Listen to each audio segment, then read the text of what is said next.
Welcome to the Library Connection. I'm Tracy Thomas, Director of the B.B. Comer Library, and we just want to thank you so much for the privilege of getting to come into your home each week and keep you updated on great things that are happening at the library and resources we have to offer. And we also want to give a special thanks to TV 47 for allowing us the privilege of doing this each week. Today we're joined by a guest who really needs no introduction. That's Dr. Shirley Spears, and Dr. Spears was the director of the library for 33 years, and she is now the director of the B.B. Comer Memorial Library Foundation. So we're still working closely together on planning programs and giving all the extras to the library that make us so great. So Dr. Spears, thank you for coming on today and being with us. It's my pleasure, Tracy, always. Well, we have a great program coming up, and this program really needs no introduction like Dr. Spears because it's been a mainstay of the library's offerings for the last, how many years have we done the Brown Bag program? 23 years at noon. 23 years at noon. Yeah. And this is the library's Brown Bag lecture series, and it is of course sponsored by South First Bank, and we will kick off on September the 13th, and it's an adult brown bag program, and the series is called Time Slips Away. So I'm just going to, I'm going to turn it over to you, Dr. Spears, because the first program is excellent. I know you want to talk about Elnora. Well, I do, but first I wanted to say that with the noontime program, I want to just make a comment on that. With the noontime program, that is really, really a good time for people to get away. Because if you're like me and you kind of have a flexible schedule, you can arrange to come down in the middle of the day and you still get to sleep a little bit late and all that. And then grandchildren and children are in school, basically. So, a lot of grandparents are caught up with that and picking up kids and all that. So it's kind of a good time for everybody in a way because it is an adult lecture series. So that makes it sort of a good time for people to be able to get out and have food and fellowship and fun. And then we have quite a few people that come by on their lunch break from work. And they'll sort of slide in the side door there and sit close to the back. And then sometimes you'll see them get up about 5 till and slide out. So I wanted to point out that that working people and that it's just a good time of the day to get out, and it's fun. And of course we do have those good refreshments from 11 till 12 in the program at 12. But to get back to our kickoff, we've kicked off with music for a pretty good while now, and we've had different offerings. Usually it is jazz, and Elnora has been really busy this year. She's been to Argentina and she's been featured on Italian magazines, and she's quite an entertainer. She's fun, she's sweet, she's easy to work with, and we just like her a lot. So this year she's bringing what she calls her guys, because she is going to do some, she promised me she'd do some Karen Carpenter songs and some things that are a little bit different because she has been so many times until she wants to change her routine up a little bit. So she's bringing, Byron Thomas, of course, is going to be on the keyboard, and then she has a couple of guys that play bass and drums with her. So they will be there. She's looking forward to coming. She has a Facebook page if anybody wants to friend her and kind of see what she's all about. She's an artist. She paints. And she's just a really talented woman that we're so proud to have her to come and just kick us off, because I always say I like to start off on a high note with it. And Tracy, I appreciate so much still working with Brown Bag. It's such a pleasure for me, and I love it so much. And now out there in the world, there are so many good people that can come and do things for you, and a lot of them are like me. They're kind of aging out, and then you've got some new people coming on the scene, so there's always something different about every series. But we do go back to our tried and true also. So she's tried, she's true. She'll kick us off on a high note, and we'll start off having fun. Well, and one thing that I want to mention about Elnora is if you've never seen Elnora, it's such a relaxing hour to come and She's to sit. Just fun. She is, and the players that she brings with her are excellent, and so it's just a really nice, relaxing hour. I remember last year sitting there thinking, okay, this is nice. It is. It really is, and I think the audience feels that way. And you'll see, we have lots of married couples that come in, and maybe they'll come and do refreshments, or maybe not. You don't have to, but then you'll get a song and it'll be Fly Me to the Moon, or Got You Under My Skin, or something that she's so good with, and you'll see a couple look at each other and you can tell they're remembering their courtship days, and that's kind of fun to me. But she's very humble about her talent, and her guys are too. They're sweet people. I mentioned to Elnora last year, she sang something, and it was a really good, upbeat, positive song, but it was something that triggered a memory. And I just remember sitting there being on the verge of tears. And when I told her afterwards, I said, Elnora, what you have is such a gift that you share with everybody when you sing. And she said, music is the great unifier. It means something to everybody. So it's a good program. Well, I think it's a good kickoff, and I appreciate her for coming. I really do. Our program that we have on September the 20th is one that should resonate with a lot of people here in Sylacauga, given our cotton mill history. I've been hearing a lot of comments about this program because when David Alsabrook came up with a book called Southside, Eufaula's Lost Cotton Mill Village, I knew his reputation. He is an incredible person and scholar. But I thought, well, Eufaula's pretty far off. But then I got to thinking about cotton mills, and I talked to him, of course. And there's such a universal theme there. There were so many of those mill villages throughout the state. And of course, one thing that's interesting to me, and I'm telling you, his book is incredible. It is just a fabulous read. I don't know how anybody could put that many good, solid historical facts and anecdotes in a book and still make you it's like almost like reading fiction. You can't wait to see what's about to happen next when he's telling the story of the cotton mill people. But Mr. Donald Comer owned the Eufaula mill. It's called, I believe it's Cowique mills there, and he also owned Avondale in Sylacauga. So with him owning those two mills, and he's really sold on Mr. Donald Comer, who was a son of Governor Comer. And he has a program on him that later I thought we might try, because he talks about how much ahead of his time he was and how much he cared about the people that worked for him. And you will find that's a universal feeling about Mr. Donald Comer.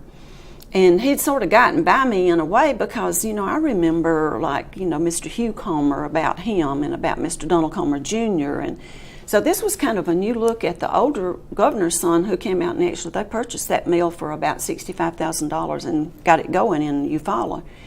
But he pointed out to me something that I hadn't thought about. He said there's so much shared personnel between those mills. He owned both of them. He moved people back and forth between them. So a lot of people around Sylacauga will know some of the people he'll talk about. He'll talk about Fess Simpkins, of course. He was there before he came to Sylacauga and went on to be one of our heroes here. A legend with Buddy and then David following him. And then he talks about a woman, beautiful woman, who looks like a movie star named Florida DeWar. And she actually started the little kindergarten program here. And she was for many years down in Eufaula with the mills there. And then a Mr. Eb Dunn. And so there's just names that are common to both. But one word about David Alsabrook before we move on to the next subject. His mother was a weaver in the mills there for 40 years. He was raised in Mobile, but he spent summers a lot with his grandmother, and a lot of his stories come from her. So he's a fabulous man who directed 3 presidential libraries, went on to have a brilliant career. He did the older Bush president, he did the Carter Library, and he did the Clinton Library. So he's just a renowned scholar and person, such a sweet man that is so unimpressed with himself. People will love him. It'll be a great program. Well, we're looking forward to it, especially with the local history tie-in that it will have. We have some other great programs to tell you about. We're going to take a quick break and we'll be right back. Hi, it's Shawnee McNeil at South First Bank. This is a great time for you to buy or build a new home, or maybe refinance your present mortgage. Our rates are the lowest they've been in years, and that means saving you money. We've been helping our customers become homeowners in this area for nearly 70 years, and we can make our approvals right here in the office, and that means saving you time. We're located here in downtown Sylacauga. Come in and find South First, a better way to bank. Member FDIC, an equal housing lender. Marble City Pharmacy in Sylacauga is your destination for the highest quality health care. Our knowledgeable pharmacists are always available for questions about your medications or advice on taking over-the-counter products and supplements. Our friendly staff can assist you in choosing from our full lines of compression hose and medical equipment. And don't forget our gift department. We have a great selection of unique gifts for every occasion. Stop by today and see us. Marble City Pharmacy, where your health comes first.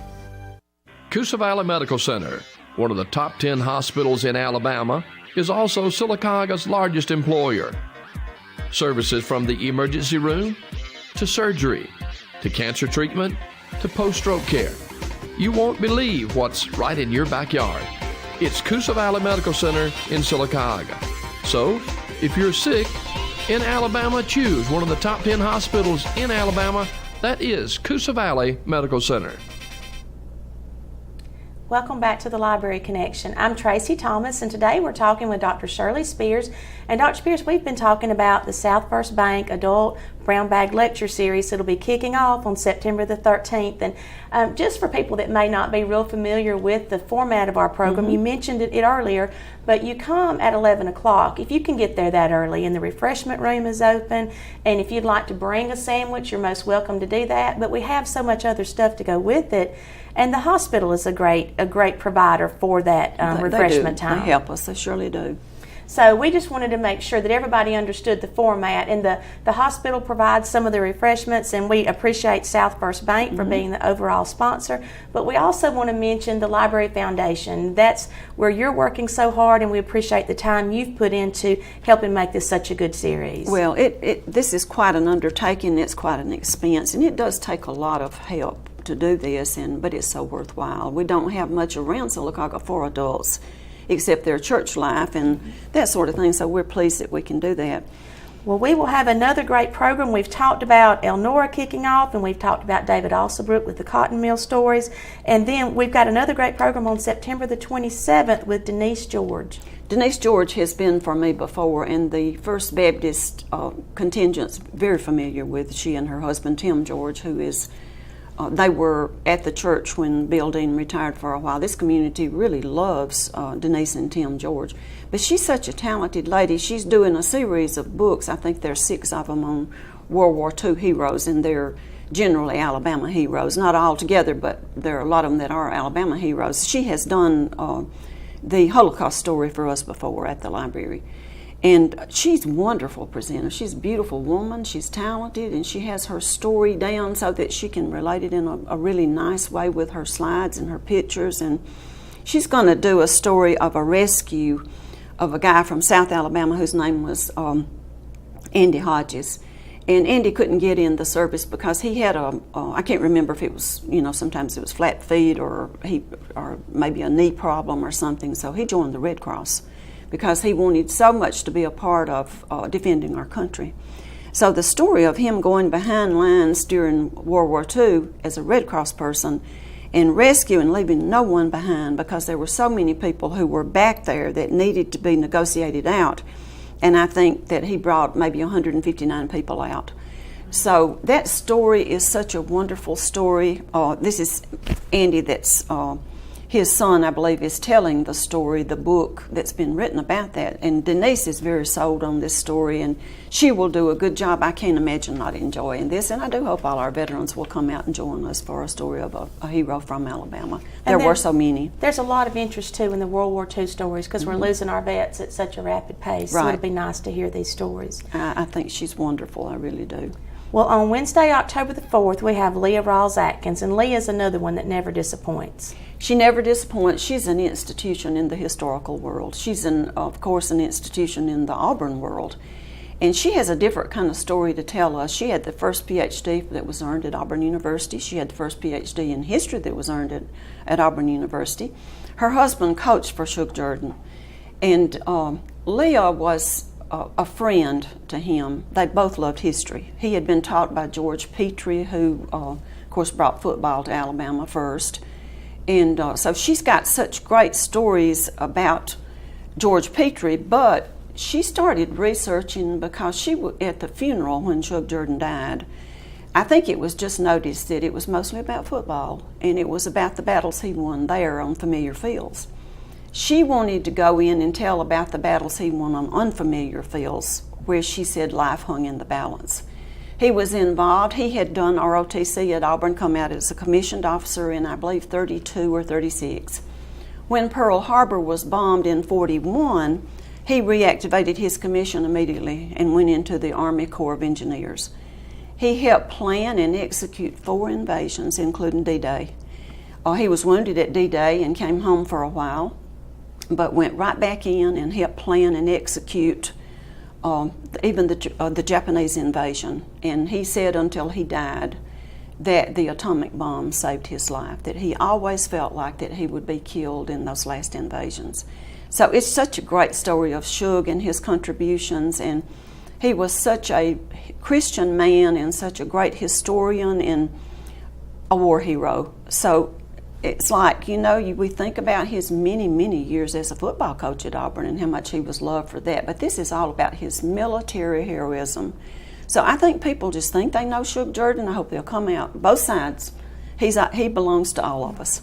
We have a book at the library that talks about sports people and what their other side of their life is.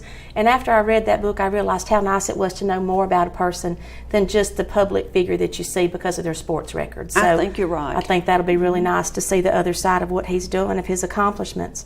On Wednesday, October the 11th, we have Alex Colvin coming. Well, yes, and she's a beautiful young blonde, and she's a doctoral student of Catherine Braun. So many of you have seen Catherine tell her Indian stories. She's probably one of the foremost historians in southeastern Indian arena that's out there, and so she's proud of her students. She's had some really good ones that we've had in before, and this is Alex Colvin. When I sent the picture over to Nelda, she said, "Oh, I thought it was a guy." And I said, "Honestly, Nelda, it's a girl." It's a girl, it really is.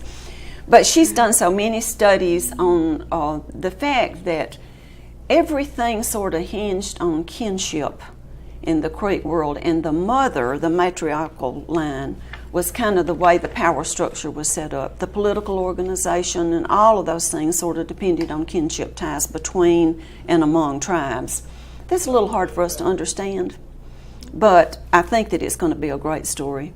I think so too, and we have so much interest in the Native American history and the Creeks. We have people come in all the time looking for that information, so it's really nice to have that program. Well, it never goes away, and her Alexander McGilvery is the family she's studying, and he's quite familiar to people who know Indian lore, that his father was a diplomat and his mother was a Creek Indian woman, and that he was considered by some to be a scoundrel and by others to be a hero because he always wanted to preserve the Creek identity. So she's taking that McGilvery family, and it will be a wonderful program. It really will.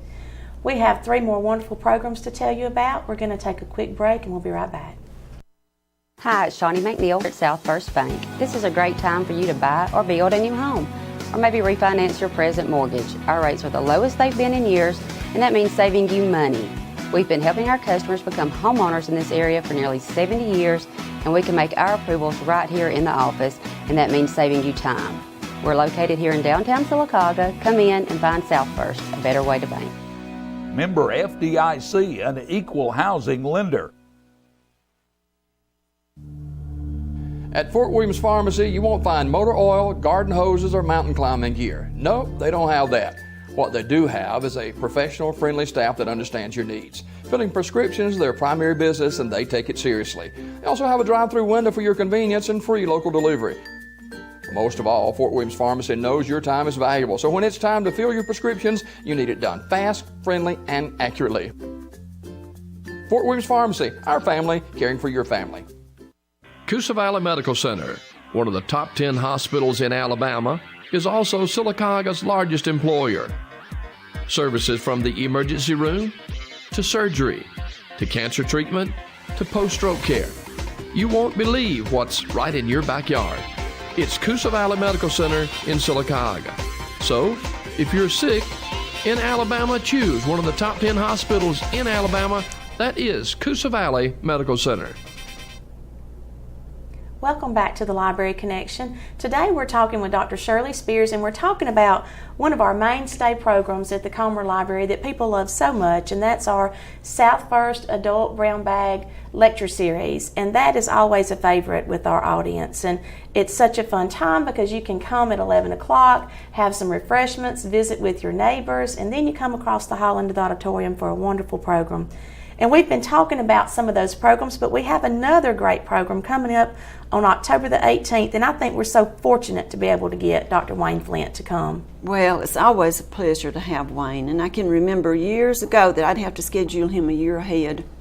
As the years passed by, Wayne became so in love with the B.B. Comer Library and with our audience, and so he kind of watches and makes a place for us. And when his book hit, it's called Mockingbird Songs, and he and Harper Lee wrote letters to each other for 25 years. And he, of course, didn't do anything with that until after she died. He would never, ever have done anything with his letters until she was gone. And so anyway, he decided that he would publish his letters, his 25 years of correspondence with her. And so immediately I emailed him and asked him, do you have a place for us, Wayne? And he said, oh, Shirley, I just really, really do have a place for the Comer Library, and I would love to come. So we worked out a date. He has another person who really is a favorite with our audience. Her name is Nancy Anderson, and she's done Zelda Fitzgerald, and she's quite the expert on Harper Lee, and I'm sure that's why Dr. Flint chose her. But she's doing a little reader theater with him, and she will do the Harper Lee letters, he will do his letters, and they will do a program, but they will also read some letters for us, which I think will be a little bit of a different scenario for us and lots of fun for us, because so many people really have never seen the reader theater concept. And it's fun to see somebody do their own work and share it with us in that particular manner. So I'm looking forward to having Dr. Flint. He's having quite a field day with that book. It was published by Harper Row. He's been all over the country promoting, and so he's glad to be coming to Sylacauga. He's really glad. Well, he's definitely a crowd favorite, so it's nice to be able to get him. On October the 25th, we have Jim Hansen, and we've had Jim Hansen before. His story is also one that's kind of unique that I think people enjoy the other side of the story, what it was like going to Hollywood. Well, I just couldn't wait to have Jim Henson to come back. The last time he came for us, he did the Robert Trent Jones golf trails for us, because he's big into golf, but his thing is aerospace history. And I mean, he's taught for 30 years at Auburn and has so many years of aerospace and aeronautic history. So that's kind of a strange mix, but he's good with both. And I had so many people say how much they love the golf story. But he calls his program Taking Neil Armstrong to Hollywood, because he has the only authorized biography of Neil Armstrong that's ever been written. Neil Armstrong, when he came back from being the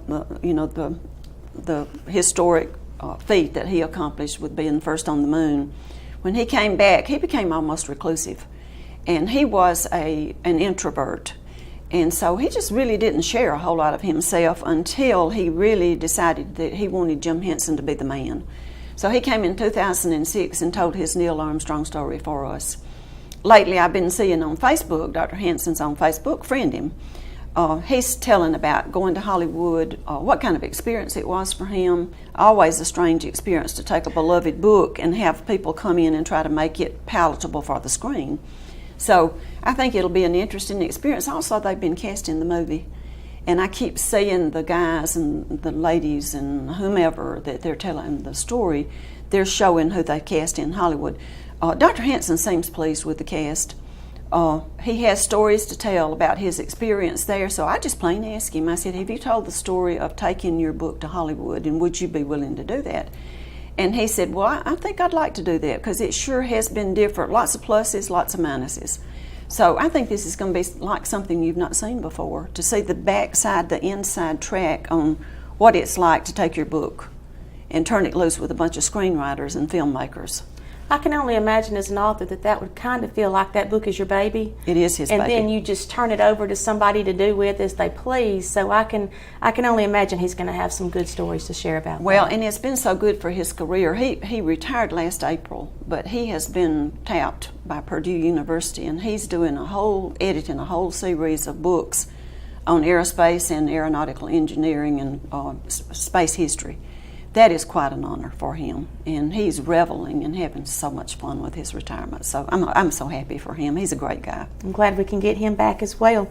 On November the 1st, we'll wrap up this series, Time Slips Away, and we will have Dolores Hydock. And Dolores is one of those, and to me, it's kind of like the music. Some of these other programs, you have to kind of engage and think and, put the pieces together. But this is one of those you just sit back and relax and enjoy the story. She's fabulous. I think she's the best storyteller that I've ever seen in my whole life, and I think I've seen some good ones. I've seen Catherine Tucker Wyndham, and she was fabulous. But I do know that she and Dolores did some work together before she died. She admired Dolores so much. Dolores has a couple of great stories that she's going to tell for us. Dolores is good to us. She's almost she sells tickets for $25 to see her performances. In Birmingham, I see them all the time. And you can go and have hors d'oeuvres and pay $25 and see Dolores tell her stories. But for years, she says that the Sylacauga audience is very special to her. And so she comes at a price that we can afford, that I'm sure is her. She's being charitable. But she has done it for so long, and she closes out every series that we have. She agrees to come and close it out for us. I hope she, as long as she can walk around and tell stories, I hope she never ever quits loving our audience and wanting to be with us, because she does take us out. You may get a little war weary along the way with the programs, but then you'll hit one and you're up again. And then we know that you leave there after 8 programs saying, when will we have another program? When can we come back? I hear it all the time, and you do too, Tracy. When does Brown Bag start? When does it start back? We hate the lull in the programs. And I will say about Dolores, she's one of those, she almost has groupies that follow her around. We have a lot of people from other places that come in to see her because it's free, and you can come in and see Dolores. They come from Birmingham, from Pell City, all over. And one of the things that I want to point out is, we've just told you about the programs that we're going to have, and you've heard about how wonderful the presenters are. These are high-powered presenters in the world of speaking and they're the best. Programming. These are some of the best, and one of the things that they usually will say is, I come because you have an audience. Absolutely. And you do promotion. They love the fact that they've got a bank. They say a bank. Gosh, that's great that we have a bank that helps bring this to your town. Or it's great that we get 900 of these brochures go out to the public. Yep. Or that we have these for your refrigerator so you don't forget. So they're pleased with the attention that they get out of it, the publicity and promotion, and the fact that somebody thinks enough of them to at least pay for their day and their expenses. Well, we've talked over and over about the programming, that this programming, it takes a lot of people to pull this off. But that's one of the things I always want to mention is it takes the people to come see the program as well. It takes the audience. And one of the performers or the speakers, presenters told us one time that they went somewhere, I believe it was way down south. It was several hours drive, and they got there and they had 2 people that showed up for the program. So they said, do we mind coming to Sylacauga? Absolutely not, because you always have people for us. You have a warm audience, and so that means a lot. So thank you for your participation too, because that is a big piece of this puzzle. Well, it is, and I just can't say, Tracy, how much I appreciate you and how you've embraced the things that people love about the library, and of course we knew you would, and but still, I think it's just great that you see the value of this, and that's the kind of person you are, that you take what's good and you keep it, and then you're adding so much more that I never even thought of. And so that means so much to me for Tracy to embrace the brown bag concept and to love all these people that come in, and this is the highlight of their life for 8 weeks. Well, thank you, Dr. Spears. That means a lot coming from you. Thank you all so much for joining us today. Looking forward to seeing you at Brown Bag Kickoff September 13th.